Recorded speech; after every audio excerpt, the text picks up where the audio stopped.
The broadcast is now starting. All attendees are in listen-only mode. Hello, everyone, and welcome today to today's webinar. We very much appreciate your attendance and participation, and we're going to focus on our Planetarium Leadership series today. So today we're very excited to share with you one of our Planetarium leaders and extraordinary teachers. At Digitalis, we're the leading provider of portable and fixed planetariums, but more importantly, our mission is to recognize, educate, and develop planetarium leaders. So today, we hope that you will gain inspiration and join us on this mission as well. For our one-to-one planetarium leader spotlight today, let me introduce our speakers. First of all, Carlos Miranda is the planetarium leader at PTech at the Paterson Public School District. He embodies the essence of exceptional teaching, dedication, and passion for science education. I'd just like to touch on 3 areas of his background because it's so diverse and so rich. One is the area of community outreach.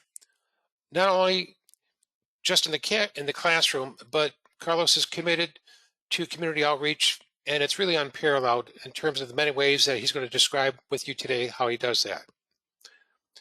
He will talk to you about how he brought his Planetarium Roadshow to over 25,000 students and empowered them to be ambassadors for astronomy and for science.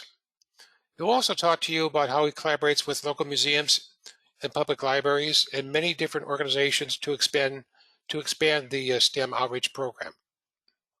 The second area is teaching. Carlos recently won Gannett's North Jersey Amazing Teacher Award. His interactive style to teaching science leads many of his students and his audience to greater awareness of what is possible. The results of his efforts are student enlightenment, literacy, and reduced absenteeism. The third area I touch on is innovation. And this is he's unparalleled in this area. He spearheads today many different initiatives, including 3D Printing Club, and he led students to victory in the NASA TechRise national competition. But there's much to learn about Carlos and the extraordinary job that he does as the planetarium leader. So joining us also is Carrie Berglund. Carrie is the Director of Education and co-founder of Digitalis. Prior to Digitalis, she spent many years at the Pacific Science Center, and Carrie has been involved with the Science on Wheels outreach program and overseeing the Willard Smith Planetarium. Carrie also is the driving force behind what's called LIPS, the Live Interactive Planetarium Symposium, and she actually hosts this every year throughout the country. So I hope you'll join us when she does it again this year. She's also dedicated to bringing interactive education and presentations, and that's really the interaction with the audience that all of us need in this area of science and planetarium exploration. So those are our 2 speakers today. It will be a great conversation, a great distribution of best practices for all of you to use with your planetariums today. And with that, I'd like to turn it over to Carrie. All right, thanks, Bob. We could go next slide. And even one more, there we go. I'm going to tell you just a little bit about Digitalis. Bob gave you a brief overview of what we do, but we have been around for almost 22 years, which is really hard to believe. It feels like only yesterday we started Digitalis. We were founded to create an affordable digital planetarium system, and I feel like we have done that pretty well. We have sold nearly 1,000 systems, so we are indeed the largest supplier, manufacturer of digital planetarium systems around the world, and we do focus on live interactive teaching rather than movie playback, and a big part of our emphasis on interaction is thinking about the user interfaces and how to make it so that our users can find what they need when an audience member asks a question. So that's enough about me. I'm going to kick it over to Carlos now to tell us a little bit about Paterson. Thank you, Carrie, and hello, everyone. Thank you for joining us today. Well, Paterson in New Jersey is a very diverse city, and we have a little over 160,000 residents. More than half are not native to this country. The school district itself boasts at around a little over 26,000 students with the similar kind of background and demographics, and that's spread across the school, 44 different schools throughout the district. It's the third largest school district in New Jersey. We have various high school academies, and I'm in one of them. It's a computer science-based high school, where we also have a fixed planetarium. And during our fixed planetarium renovation project, we were able to convince district stakeholders on purchasing a portable planetarium system to keep the goals of educating our students in the district, as well as helping to build our brand and kind of increasing our visibility, kind of a way to advertise our program. So that's pretty much Paterson. I mean, there's way more to Paterson than just that, but that's us in a nutshell. Great. Thanks, Carlos.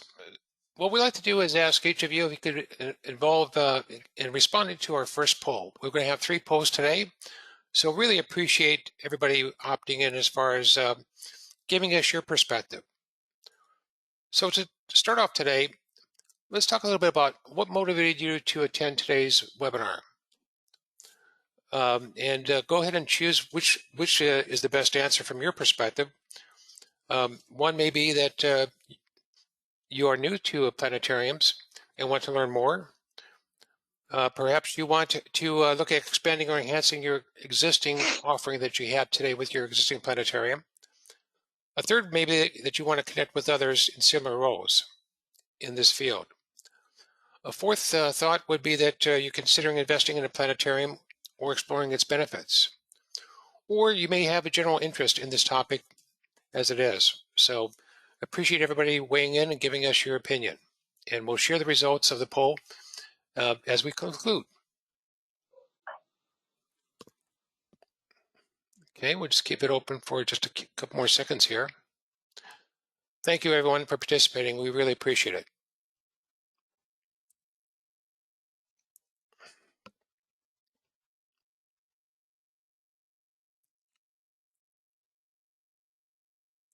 Okay, let's go ahead and I'll close this and share the results. So 11% of you stated that you're new to planetariums and want to learn more. 44%, the number one answer is you're looking to expand or enhance your offerings with your existing planetarium. 22% stated you'd like to connect with like peers in similar roles, which is fantastic. We totally believe in networking and sharing best practices. 11% stated you'd like to consider investing in a planetarium. So that would be fantastic to make that investment and have a playbook on how to go about doing that. And then finally, 13% stated you have general interest. So thank you very much for participating. We appreciate that. Okay, Carrie, back to you as far as the agenda. All right, great. Well, I'm happy to see that the number one answer was looking to expand offerings, because I think you're in the right place. What we're going to be talking about today, an overview you'll see there, is we'll start out by looking at what a planetarium leader is. We'll look at the unique challenges that planetarium leaders face. They may be similar to what you face in your own situation. We'll focus on Carlos himself, because he's, of course, the main reason that you're here. And then at the end, we will focus on possible next steps for you and give you an opportunity to ask questions of Carlos, because he's doing a lot of cool things, and I bet you'll come up with questions. So let's start out with that. What is a planetarium leader? So in a word, I think a planetarium leader is an inspiration. It is someone who educates and innovates. They, of course, have a passion for astronomy, and that passion comes through as they are teaching in their planetarium. They have the skills to navigate the digital landscape. They're able to take advantage of all those resources that are out there. Just thinking of NASA resources alone, need some patience and some skills to get through all those. They, as I mentioned, inspire diverse audiences. And what I think you'll find in Carlos is that focus on community engagement, always looking for ways to pull in new audiences to the Dome. So let's go on to the next slide, Bob. There we go. Specifics on Carlos, well, it'll speak for himself how he meets that definition of a planetarium leader, but he really does have a big focus on community, reaching out, pulling in everybody under the umbrella of space. He uses technology to look at how to improve educational outcomes for students. We'll be hearing more about that later, increasing engagement and expanding that reach in the community. So I'm excited to have this conversation with Carlos. So glad that you're here today with us, Carlos. Thank you for having me. Thank you. So let's move on to the next slide, Bob. Thank you. We identified 3 main challenges faced by planetarium leaders. Budget constraints, that one pretty much speaks for itself. Having to find the funding to do what you want to do can be pretty difficult sometimes. Outdated technology, that is of course related to budget constraints. If you had unlimited money, you could keep up with technology, no problem, right? But one of the things about digital planetarium systems is that as these simulators get more powerful, they require more and more and more powerful graphics cards, etc., more powerful computer hardware, and it can be difficult to keep up with that. And the third is what we're actually going to be focusing on today. That's maintaining relevance and engagement. So how do you keep your audiences coming back? How do you keep them interested in the content that you're showing? How do you make it relevant to their lives? So next slide, please, Bob. Thanks, Carrie. So let's reach out to the audience with the second poll question. And thank you, everybody, for responding to this question as well as the last one. It gives great perspective in terms of what's important to you as we go through today's webinar. So when you think about some of the challenges that Carrie just talked about, what are some of the challenges that you face today? And I'll put this poll out there. The first one is budget. Obviously, a lot of people have budget limitations, and that impacts both programming and upgrades. A second challenge that many are involved with is just aging or outdated technology that needs to be modernized. Third is engaging audiences and staying relevant. So that's something, of course, we're going to be discussing today. A fourth is just building a more effective community outreach program. And then if you're really lucky, you get the last choice, which is none. You don't have any challenges, and everything is going fantastic.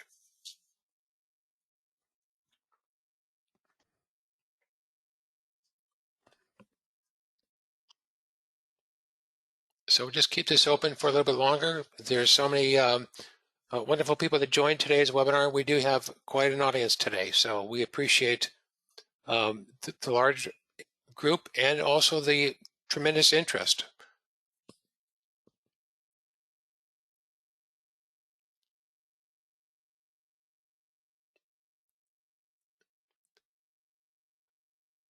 Okay, and I'll just maybe another couple seconds here, and then we'll close this off and share the results again for all of you that are in attendance. By the way, this is being recorded, as I might have mentioned, and we will encourage you later on in our Q&A session to, as we're going through today's webinar, post the questions that you have, and we're going to get to those questions later on with both Carlos and Carrie. Okay, so here are some of the issues that you stated that you have today. 41% said that budget limitations are causing an impact to programming and upgrades. 28% stated that your issue really is aging and outdated technology. 51%, which is the #1 area, is really what we're talking about today, which is really engaging audiences and staying relevant, both in terms of what you provide as far as information, programs, content, and so forth. 37% stated that building a more or a better outreach program, and then 12% stated that you really don't have a current challenge. And so thank you very much, everyone, for participating in that poll. And it's great to see that the #1 issue is what we're talking about today, which is engaging audiences, staying relevant. Okay, Carrie, so I'll put that back to you. All right, absolutely. I was excited to see that as well. And there's also a high percentage in the community outreach option as well. Perfect topic for you folks. So challenges, as I mentioned, Carlos is going to be focusing on the maintaining relevance and engagement. So some of the, maybe we could think of them as sub-challenges involved in that. Today's audiences do have high standards for engagement. If you think about the amount of technology that's in use in our daily lives, you know that the bar is high for keeping them engaged. Delivery and content must be engaging and relevant.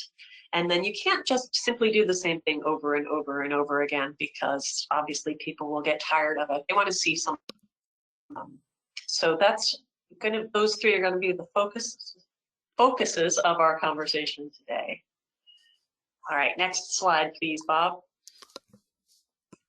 We talked a little bit about Paterson School District earlier. Now we're going to talk about the main reason you're all here. We're going to talk about Carlos himself.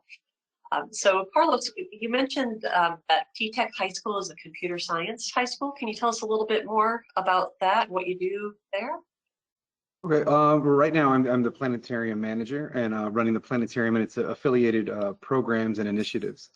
We are a kind of a dual enrollment high school where we're right across the street from the local community college, and students are able to earn their associate's degree at the same time earning college credits, and it's all fully funded through our P-Tech model.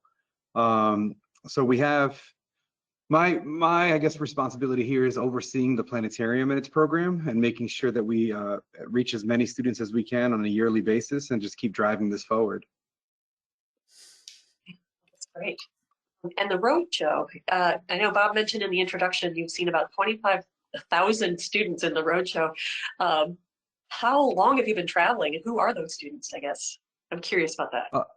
Well, we have a very large district, so I'm able to travel throughout the district itself and collect numbers really quickly. But when you're in there, you're trying to get as many classes as you can in a day. So sometimes I have 7 sessions that you're just jamming them in there. We've also had a bunch of community outreach, and I think we're going to talk about this a little bit later, where we're actually out in the community and with a city as big as Paterson with 160,000 community members. You're never short on people that are just willing to try out entering a dome and just catching a show. Yeah, absolutely. Do you visit the same classes more than once in a year, or is the district just so big that it's basically one time per class? No, right now we have an online reservation system, and I've been to schools multiple times. I've been to schools just once. We've done after school programming and we've done some weekend stuff. So we try to be as available as possible. A lot of the stuff that we do is voluntary as well in the evenings and weekends. It's really to, like I said, push science forward and make sure that these students are getting some kind of engagement or some kind of opportunity to see themselves in this type of atmosphere. Absolutely. Now, how did you get interested in teaching science? That could be a long story for another conversation, but I was a biology undergrad, and through my undergrad, I was interested in obviously science as a child is always intrinsically motivating. It's kind of like I can play and still learn type subject. And then I also liked working with children. I always did worked at some daycares through high school and then in college as well. And then putting the two together, it was just, this is great. I love science. I love teaching science, and I like working with students. So it just seemed like a fit. And then there was an opportunity to come into the planetarium world and just been gracefully greeted by everybody that's a part of this community. So you just kind of want to repay the group back. It's this is such a strong community, and you want to make sure that you're supporting them the way they support you. So any way that I can help and contribute and share best practices from my own experiences, that's exactly how I learned. Yeah, absolutely. And I have to say, as someone who's been in the planetarium field for decades at this point, I find talking to people who are new to it absolutely invigorating and inspiring. So people like you bring a fresh energy to it that I think is really a powerful motivator for those of us who have been around, which is a polite way of saying that I'm old. No. All right, next slide, please. Paterson, we gave us a little overview of Paterson near the beginning. I'm sure that although you're focusing on kind of a general challenge, there are some specific challenges, some unique circumstances for Paterson itself. So can you speak to us a little bit about those? Yes, so we do have challenges. I'm sure everybody has challenges as well. And then without discussing what the roadshow actually is, that is the portable leg of our planetarium programming. So during our renovation of our major dome, this was able to kind of continue with outreach to all the schools. So I was able to travel to the schools. And then we said, you know, this is actually a good thing because in a city like Paterson, we're a walking city. There is no transportation. There is no school buses. So we might have kids that are in kindergarten walking a few miles away, or, you know, a couple of city blocks even. We have a lot of traffic. And unfortunately, in a city like Paterson, we have a lot of violence. So a lot of teachers and administrators don't feel comfortable with students at certain ages. Even up into high school, they just don't want them out in the street just for, you know, anything that might possibly might happen. So the roadshow and the portable planetarium has allowed us to go into the schools, and it's really just me traveling, and I'm able to access all of the same students without any of those dangers or those hidden those challenges. So we've looked into that as well, and being in New Jersey and expecting well, we don't know anymore but a snowy winter. Now I don't have to worry about inclement weather either. These students don't have to walk in that. So we're able to access schools with just me moving rather than classrooms of children moving to the fixed dome. So I think the portability of this type of planetarium system allows us to reach more people than just being fixed in one spot. Now I can come to you and they just love it. And they see the big, I call it the big blueberry in their gym, but yeah, they're just excited to see, what is this? What is this? Are we going to go inside? And so, of course. But it's just been a fun way to like interact with new schools and little pockets throughout the community of different cultural backgrounds. It's been great for me, and I hopefully doing the same thing for them. Yeah, that's fantastic. So I have a question. I bet a lot of our attendees are wondering as well. How do you do all of this? I mean, that is a lot on your plate, overseeing the fixed dome and doing the portable dome and keeping up with all of your other tasks. I pretend that I'm working, but no, it's I think, like you said, when and I'm fortunate enough to be stepped into a new role, and when you're in something new, I think you get in that invigorated kind of like, I want to do more, I want to do whatever I can, and that was kind of the idea behind taking this role, was that freedom of being able to explore more. So I think there is a lot of work that has been done so far. It's not just because of me, it's a whole team effort. We've had people that help with all legs of this program, so kudos to them. But I think you're doing it for a reason, and that reason is what drives you. So yeah, oh, that's great. What impacts are you seeing so far from the roadshow on schools? Are you seeing good demand? Are you seeing increased student interest? Interest from teachers, perhaps? For sure. So definitely we have interest because it's unfortunate the first month of school, the elevator was shot in our building and I couldn't get it from the 3rd floor down to the 1st floor. So a lot of teachers were like, hey, when is this happening? When is this happening? So those are teachers from the previous year who want a repeat performance, and we're already getting bookings for that as well. We've had teachers that left the district and have inquired about, hey, can you visit our school district? And right now we're currently not allowed to operate outside of Paterson. We have that on the table. So that's something that if anyone here is interested also, I propose that as this might be a possible revenue generator. If there's a day when you're not in a school that's within your district, maybe there's a way that your services can be used somewhere else. And we're exploring that option as well to maintain the program. Yeah, well, that's great. Can we go to the next slide, please, Bob? You bet. So a little bit more about the impact of the roadshow here. Yeah, so you have our 5-meter dome, and you can seat about 35 students at a time. We talked about how you've reached over 25,000 students, which is just tremendous. I wanted to focus a little bit on the special events, especially that Summer Institute for District Administrators. Can you tell us a little bit about that? Yes, for sure. Our summer institute was when the portable first arrived here in the district. Our summer institute is really designed for the superintendent and the administration throughout the district. So all 44 schools, buildings, administrators are present during a 3-day workshop right before the school year begins. At times they have guest speakers, they have breakout sessions, they have PD, and then one of the sessions was the portable planetarium. We were set up in a gymnasium. At that moment, we had little flyers made out, but kind of really advertising to the administration that this is what we have in the district now, and they can visually see it and interact with the dome. So a lot of them came in for really quick, hey, unwrapping of the planetarium, given a whiz bang type demonstration. This is what we can see.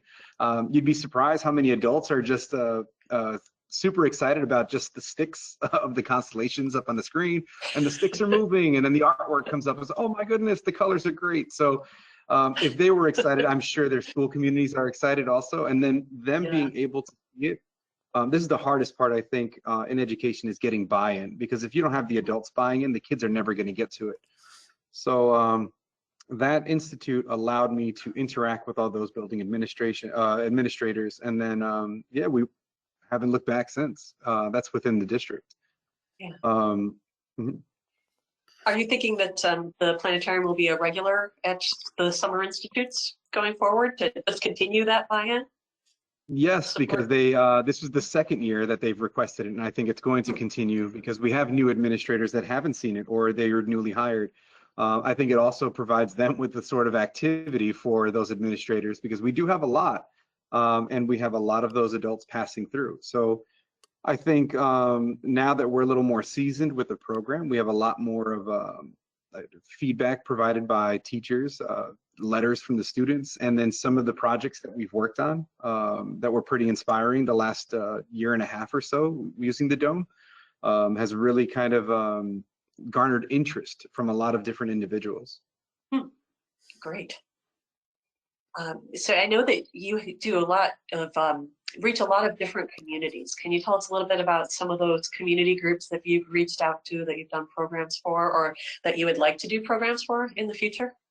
Yeah, for sure. I think and there was a sense of, and I think it was mentioned earlier, with community and a lot of community engagement. And I think in a city like this, and anywhere else where anybody lives, building that community, it's kind of like you're only as strong as the community you help build. So I was looking for partners that are pillars in the community. So the YMCA, the Boys and Girls Club, the Paterson Museum, who we've worked with quite frequently, the National Park. Everything just took a phone conversation or an email. And I think the fact that because we have something tangible to offer, this portable dome, rather than just a magician with a hat and, hey, I'll do a presentation for you, but now we have something of some substance to use in our partnerships. They've been more willing to create events, mutual events, and work collaboratively. So yeah, we have quite a few regulars now. We have Oasis is one of my favorite. It's the women's and children's shelter here in Paterson.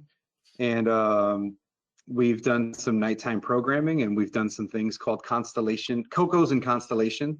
So we were able to look at constellations. We had the families together.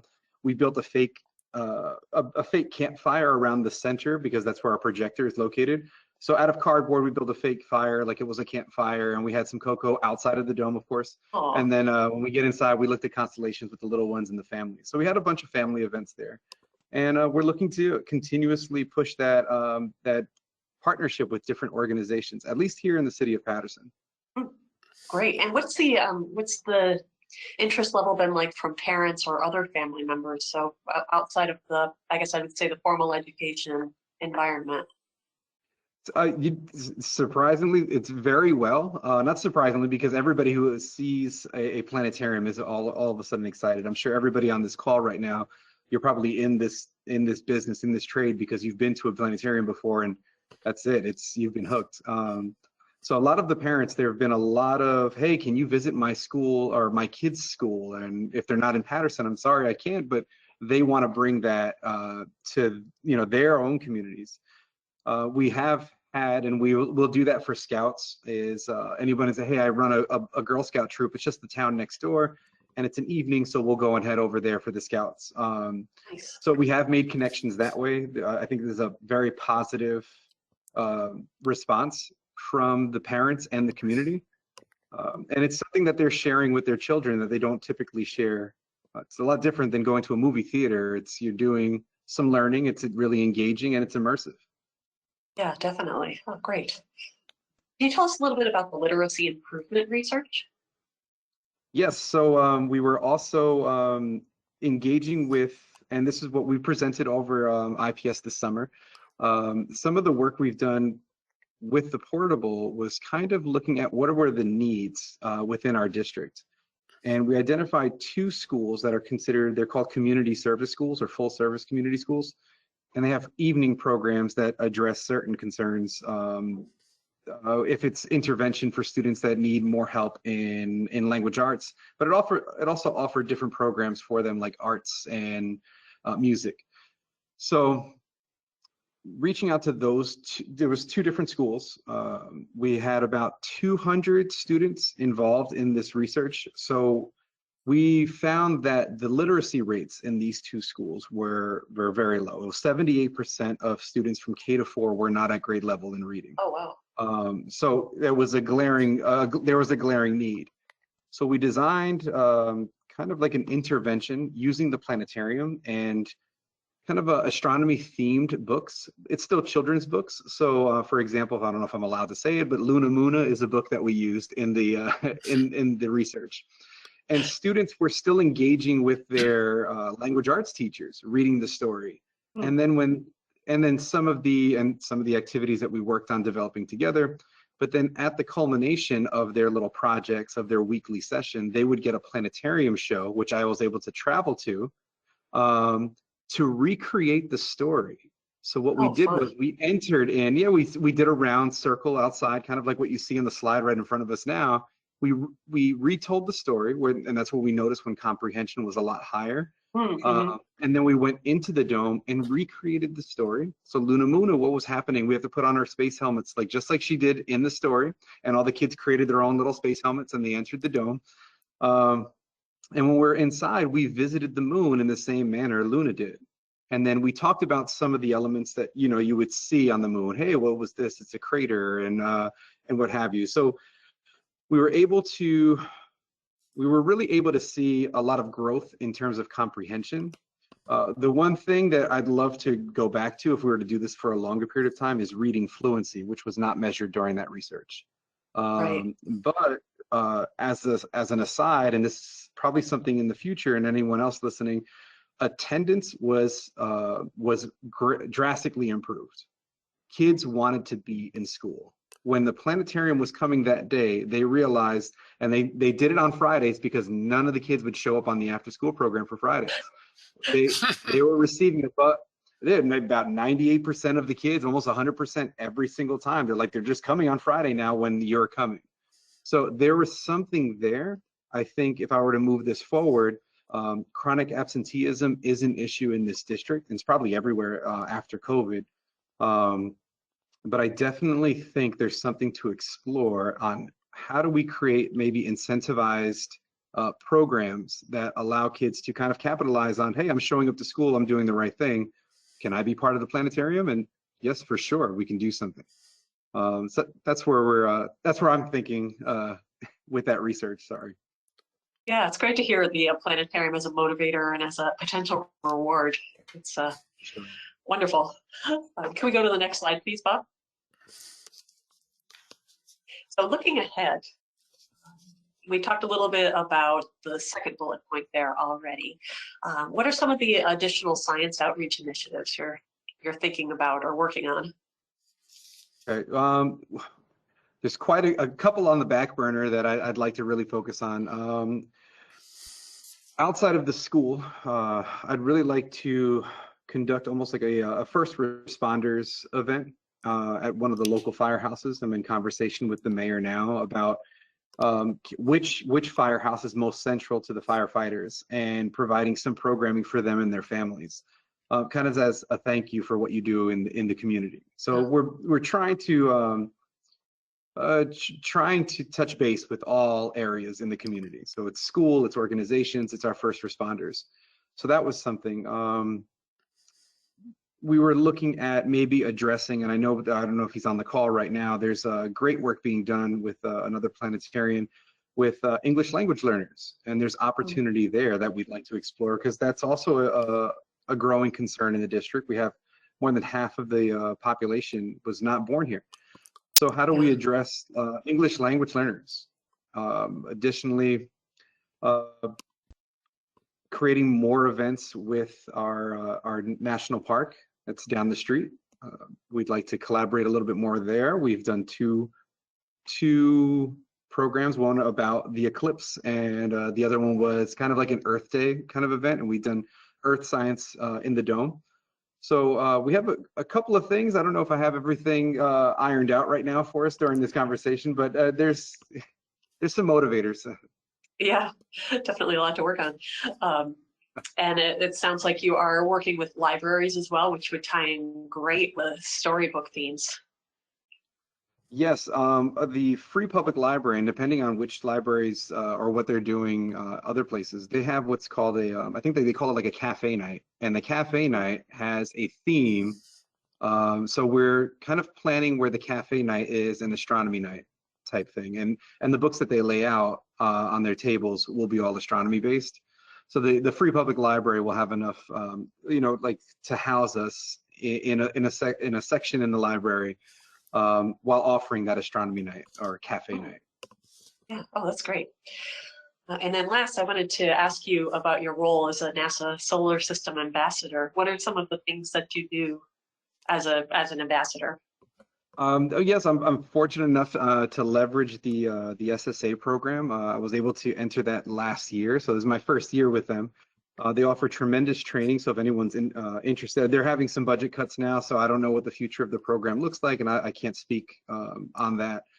But I know if there was the application process was open, it was a great opportunity for individuals to get training. They have various webinars and trainings throughout the year to give you that information to kind of communicate to the public. And they also provided a lot of NASA swag that you could hand out at different events that I would use during the Q&A sessions during these portable planetarium events. Some people had even scheduled through the SSA, I guess it's a database, a planetarium show at different libraries, and it's volunteer work. So I was able to go out to neighboring libraries and do themed events for them as well. So not just Paterson, but we've hit up libraries and scout groups in the area through the SSA program, and that's how they found us. Great, great. Yeah, people do love NASA swag, that's for sure. Yes. All right, Bob, I think we're ready for the next poll. The third poll. Yep. Okay. Thank you, Carlos. Thank you, Carrie. Let's go on to our third poll, and thank you everybody for participating in our polling today that we have. Let's go ahead and get your opinion on this poll. Now that you've heard this tremendous information from both Carrie and Carlos, our question would be, what's your major takeaway from today's webinar? Would it be that you gained insight about how to increase the value of your planetarium that you have today? Would it be that you've learned about new topics that you can share in your planetarium? The third choice would be that you gained an appreciation for a planetarium in schools from Carlos. A fourth would be that you'd like to learn more about becoming a planetarium leader.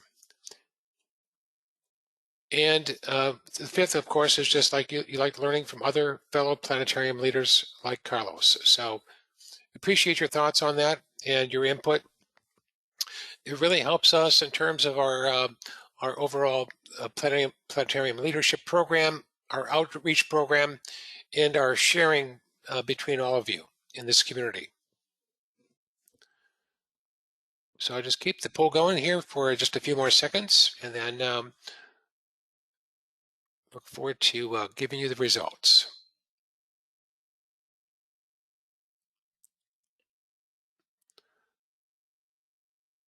Okay, let's go ahead. and share the results. Thank you everybody for participating and giving us your input. So 31% of you stated that you've gained valuable insight from today in terms of increasing the planetarium's value, which is fantastic. Another 15% stated you'd like to learn more about new topics that you could share in your planetarium. 16% stated you gained a greater appreciation of planetarium in schools. 10% is that stated you'd like to learn more about how to become a planetarium leader, which is fantastic. And then 29% stated that you like learning from fellow planetarium leaders like Carlos. So that's fantastic. So thank you for your input there. And it's all about delivering great value to you as you're spending your time together with us. Great. Okay, I think we're ready for the next slide then, Bob. Your next steps. So things that you might do going forward. If you're in the market for a planetarium, talk to us, explore what we have. We have a nice website. We have lots of helpful people. You can learn more about our Planetarium Leadership Program, build stellar literacy, or join us for the Planetarium Leaders Summit in Fort Myers. Now, before we move to the next slide, I do want to let you know that we'll be supplying these, this slide deck to everyone, and these will be clickable links in the slide deck. So if you're wondering how I do these things, just follow the links in the slide deck. So Bob, if you could take us to the next slide. We're going to be doing an in-person summit in Fort Myers, Florida in early February. And I know that for a lot of the country, it would be really great to escape to Florida in early February and have some sun and warmth. Don't get that. And the theme of this one will really be accessibility. We're going to be hosted by Calusa Nature Center and Planetarium. Their planetarium director, Heather Preston, has done a lot of work on making her program sensory friendly and has also been working with some different captioning solutions that she's going to be sharing. So hopefully you'll have a chance to join us in sunny Fort Myers in February. All right, next slide, please, Bob. And it's back to you. All right. So right now we'd like to open this up for questions that you may have for Carrie and for Carlos. And let's take as many questions as we can today. So please don't be shy. Post your questions and let's see as many we can get through. Here's the first one that we have here. This says, "Hi, Carlos." Must be somebody that you know, Carlos. How do you travel around with a portable planetarium? Car, truck, walking? How do you pack it up? Horseback. No, I'm just kidding. I have a. It is cumbersome, but I do have a large enough car that it's a Volkswagen Atlas, so everything does fit into the back with the third row down. So that's how I travel, and I just go to the school and I'll punch in because I'm the public school employee, so I can punch in at any of these 44 locations. The district has offered, so if you're in a school district, they do have, if they have district vehicles. So they do have the offering of, oh, you can put it on a vehicle or borrow the vehicle, but you have to do a background check with the driving of the vehicle. Sometimes I just find it easier to just load it up. And what I've been able to do is contact, I don't know if this is above the scope of this question, but I do pack it up and try to talk with the principal about setting it up the night before, or at least dropping off the equipment the night before, so you're not rushing in the morning. But yeah, I do travel with it in my vehicle, and I know there's other options, but I think for right now it works. That's great. Thank you, Carlos. Here's the next question from our audience. When doing high volume events, what are your best practices for managing logistics, such as crowd size, long lines, ticketing, appointments, etc.? So is that me, or did? I think that's for you. All right, I can start. Yeah, it's so we've done. It really depends on, I think, the location and how they want to handle their foot traffic. So we've had some places where we've kind of put a like a timed schedule for shows to begin on some signage throughout. I think this was at the library. So at 10:30, this show was going to start. Later, the next one's going to start. And then they worked out however the lines were. I don't know how they made it work, but we never had an overflow of people.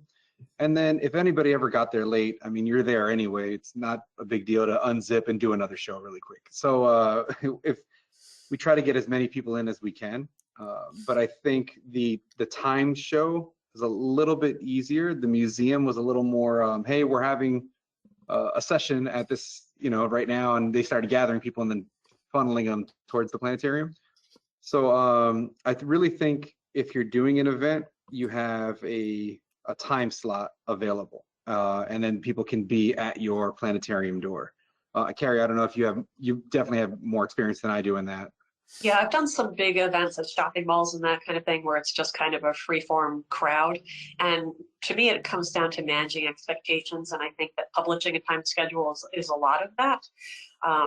If you want people to line up, make sure it's clear where they're supposed to line up, where's the line start, which direction is it going. Having somebody for really large events, having somebody who's outside the dome while someone is inside presenting can make a huge difference. And I don't even know if that's an option for you, Carlos, but so for school groups, yes, because the teacher helps out, and I usually stick a teacher in first so their eyes can adjust. Yeah. And then I go over the logistics of walking around the dome with keeping your hand on the fabric, so if I'm touching the material, I'm not near the center. And the teacher gets them seated as they make it all the way around. For the last two events, we did have volunteers from the Great Falls National Park to help zipper and monitor traffic while we were in the dome, and then somebody from the libraries they're always outside. But yeah, you're right. You definitely need a second set of hands for those public events. The school events, the teacher definitely can help out. Yeah, yeah, and you have to think about things like, do you let people stand in line and reserve a spot for 5 other people? If you're doing first come, first serve programs, that's a nice way to get everybody behind you really upset if you let people do that. So the more clarity you can provide, the better. Carlos and Carrie, here's a question for both of you. How do you match the program or course with your audience? So I also kind of facilitate the Planetarium program website. So the website has the different features or different productions or presentations that we offer. Normally I would use what Digitalis has already provided with their augmented lessons, which I think is fabulous to get you started without having to I got to learn how to create this and then go. So I really kind of made the presentation offerings for schools aligned with those augmented lessons. So it really helps me out because now if they're selecting a solar system tour, I'm really following an augmented lesson created by Digitalis. And then sometimes, like right now, we're looking at possibly a community-based solar system tour event for the Paterson Museum coming up for March. So that's the theme now. And then we're kind of like from our community to yours and kind of like traveling from Paterson to the solar system. So that's going to be the theme of the event for March, and then that's how we'll we'll schedule the activities. Oh, that's great. Perfect. I think in some ways that's easier for schools because there's standards that are topics that you have to hit in each grade. With public shows, it can be a little bit trickier because you're going to have people from 4 to 94 in there sometimes, and so my best advice is to try to offer something for everyone. Teenagers are going to be the hardest to please, but offer some, I guess I would say, more unusual kinds of questions or an unusual visual that might get their attention. And so you might blend in some storytelling, you might blend in some results of scientific research for adults and older teenagers. Hopefully that answered the question. That's great. Here's a question, Carlos.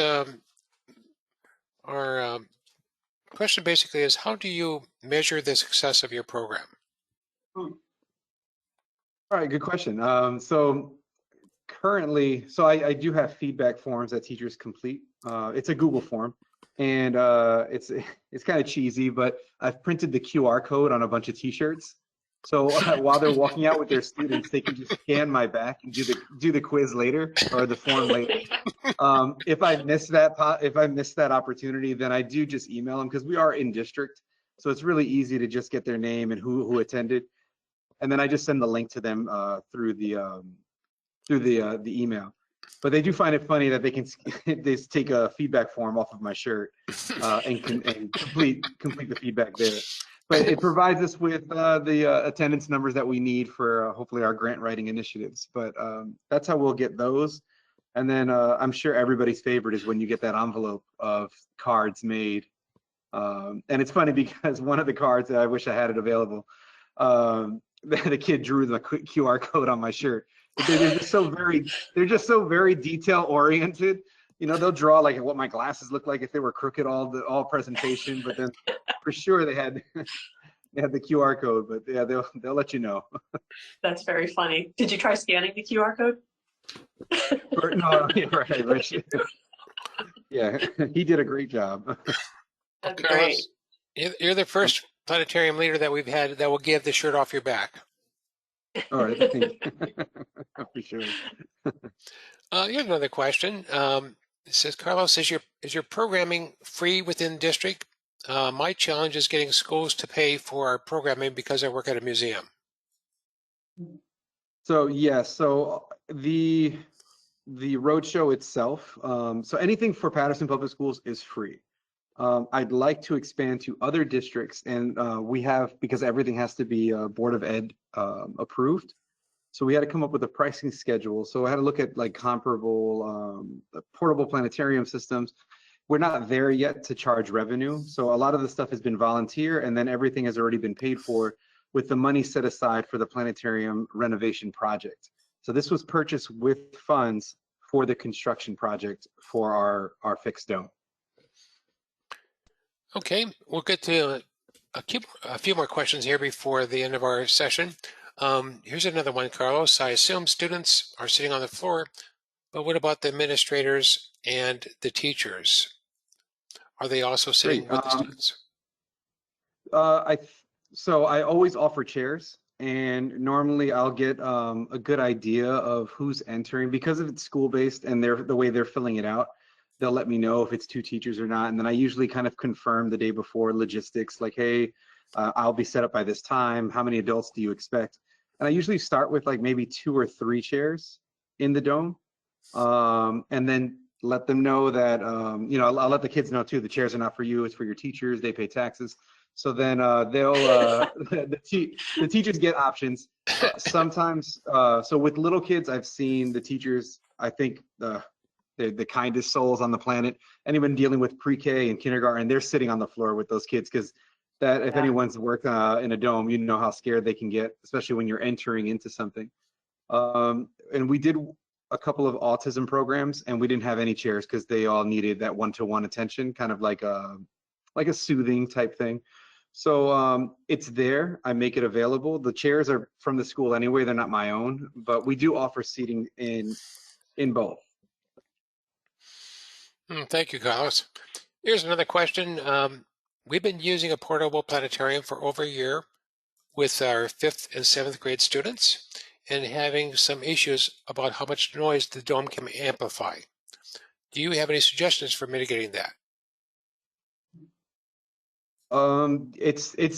It's tricky because the way the voice travels, if I'm at the back of the dome, depending on how your dome is situated, if I'm at the back and the projector's in the center, my voice kind of wraps around, especially if they're seated, the voice wraps around to the person in the front and they're like, oh, he's behind me or something along those lines.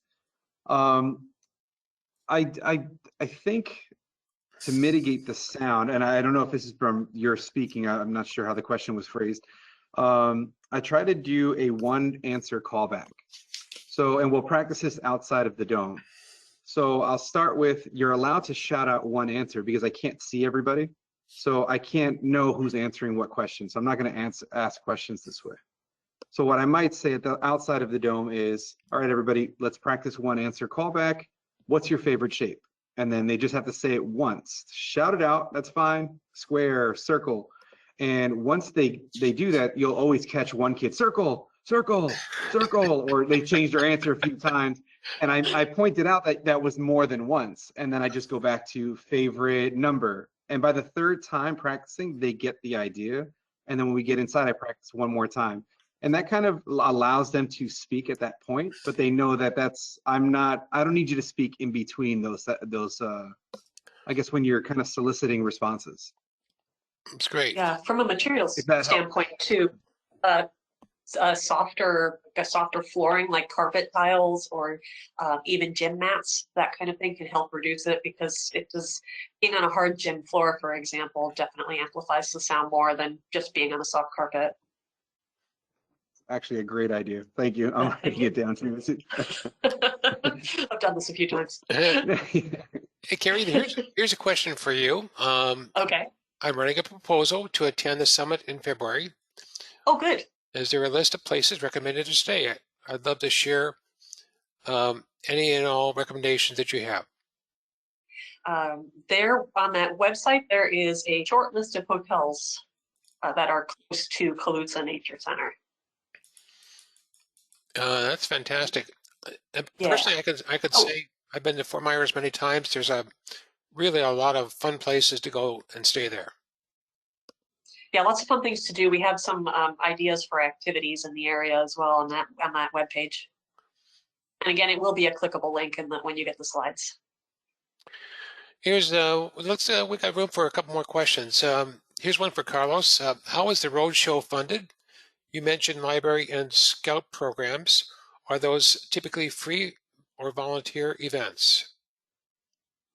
So right now, everything is volunteer. So I know that's a lot of time. I know my wife hates it, but it's a way that we get to kind of expand our reach and try to impact the community. And sometimes that's a little bit of sacrifice, and I understand. It was funded with the funds from the main project, all allocated towards a planetarium, program overhaul. So that money was already allocated, and we were able to, convince district stakeholders that, hey, this is what we're going to do while this is being constructed.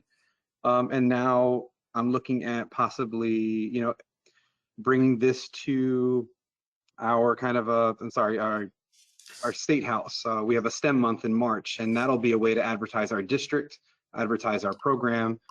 So I'm definitely using it for more outreach and as well as advertising for our program. Perfect. Thank you, Carlos. Here's a question, and this may be for Carrie. We'd love to purchase one of the portable planetariums for our children's museum and travel to area school districts, but we're looking for sponsors and our grants. Do you know any fundraising strategies or grants available? And they're in Connecticut. That is definitely a question for me. And I can do a targeted funding search. So just reach out to me, and because it's hard for me to say without knowing a specific area what opportunities might be out there, but there's definitely money available. And for anybody, kind of a general idea is to use the outside of your dome. It's basically a giant billboard. So you can attach banners on the outside, either Velcro or magnets, and you can recognize sponsors that way. Also, with a digital system, you can project the sponsor logo as people walk in so they can see who's been supporting your program. But yeah, I can do a targeted funding search. Beautiful. Carlos, what's in your future? In terms of? Planning for next year and thinking about the initiatives that are important to you. Wow. So continue with driving the. I know we have the fixed theater now, so we're trying to get that schedule underway and seeing how that looks. Once a week now, we have where the portable will be reserved, and that's already booked out. So every Wednesday from now till the new year, we're going to be at a different school. And then when the winter time comes, if we're seeing less traffic in the fixed dome, we know that maybe the weather has something. So we'll up the usage in the school, where I'll travel to more schools. And then maybe possibly talking with the science department on a kind of, I feel horrible saying this, a loan the dome kind of thing, where maybe there's a certain amount of educators that we can help train on how to set up the planetarium, and maybe I just have to just drop it off the night before.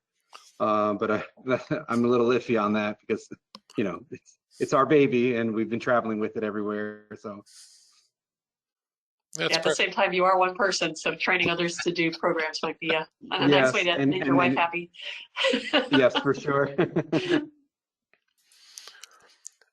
Beautiful. So that will bring our program to a close for today. Carlos, you've been fantastic presenting to our audience today. and we're privileged to have you speak to everybody as a planetarium leader. So really appreciate that. And Thank then you. for our audience, Thank you all. Thank you. yep, for our audience, I'd like to thank Carrie. I'd like to thank our Digitalis team. And by the way, we'll be following up with everybody. You'll be hearing from either Dale, from Kat, or Diana in the next couple of days. So we want to follow up with each of you, your involvement, participation, and what you're doing today in the area of planetariums is really important to us. So we take that personally. And by the way, we didn't get to all of our questions today because we had such tremendous turnout for today's webinar. Thank you, Carlos. And so we'll make sure that if your question wasn't answered, we want to make sure that we personally get a chance to follow up with you, answer your question. And we've got a lot of information that we'll share with you too in terms of one of the assets that we'll be sharing with you is how to become a planetarium leader. So that's something that we have today. We also have an investment guide for planetariums that Carrie was talking about earlier. So a lot of ways to actually help you build your program, build success. And again, thank you for joining us today. And on behalf of Carlos, Carrie, and the entire Digitalis team, thank you very much for attending and have a great day. All right, and thanks for hosting, Bob. Thanks, everybody. Thanks, Carlos. Thank you all.